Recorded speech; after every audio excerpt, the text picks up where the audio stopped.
Well, here with us now is Alex Martin. He's the CEO and co-founder of Clearspeed. Alex is a Marine Corps veteran as well. Thank you for your service and thanks for joining us today.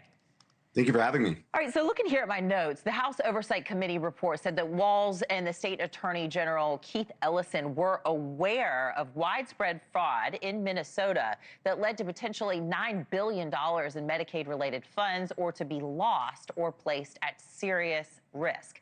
Now, I understand you work with insurance companies to detect fraud. So how can technology like yours be used to find fraud in government assistance programs? Technology's got to be that sensor that brings this to the forefront of the people that have to make these decisions. This is no longer an issue of people losing some money. This is a national economic crisis. And so the point of systems is absolutely spot on, but the point of attacking this as a crisis is fundamental, right? And so I think the technology aspect of this, what companies like ours do, is bring to the forefront the fact that AI is making this no longer about kind of petty crime. This is truly a crisis that's AI is pouring gasoline on the fire on. Yeah, and look, to Democrats' points, how do you make sure you don't throw out the baby with the bathwater there? Tell us more about your story. How'd you get into business of detecting fraud, and how do you make sure that it's always accurate? My story started on the battlefield in Iraq. I lost one of my best friends to an insider attack in 2008. So that means we were working with partner forces. No one was vetting them. No one was conducting, really detailed vetting and screening operations to make sure they were actually not working for, in this case, Al Qaeda. So it was that tragic loss on the battlefield that allowed me to step back, look at this problem, and say, what can we do about it? And the solution wasn't, let's try to find the bad guy. It was actually to invert it. How can we find the good guys? So let's make this about trust, and let's get the people that are trustworthy to patrol with out there on the battlefield in Iraq and Afghanistan, get them forward. And so the origin story of Clearspeed came from inverting the problem of trying to find, instead of finding the needle in the haystack, rather let's clear the hay.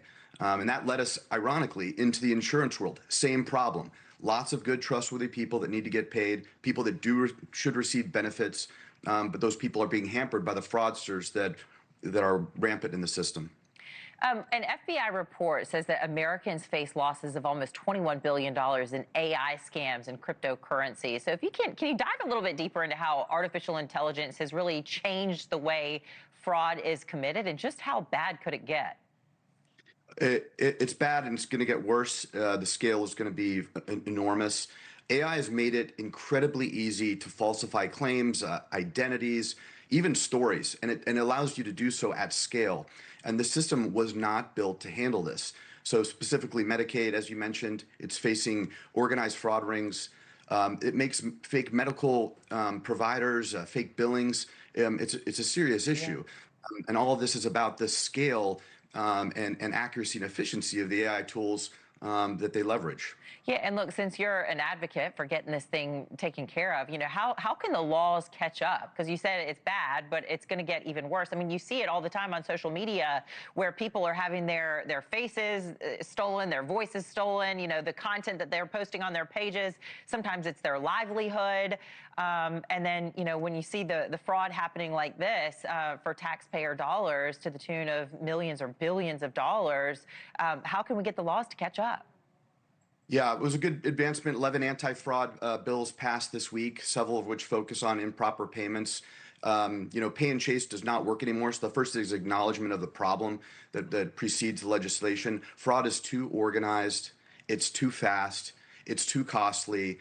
The future is prepayment risk detection. So using better technology in that context to identify risk earlier, clear legitimate people and providers faster, and give the agencies the defensible information before the taxpayer, the beneficiary, dollars are lost is important. It has to move ahead of the legislation, right? The consumers must be protected by the organizations that serve them. But they're moving rather quickly with those 11 bills passed this week in the House. Yeah, I mean, I hope that whatever the punishment for the crime is followed to the letter of the law, because it's just disgusting what's happening there.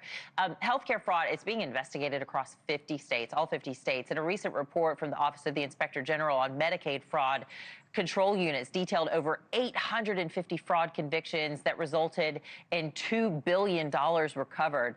Take a look at this, and if you can you talk about some of the challenges of investigating fraud in all 50 states?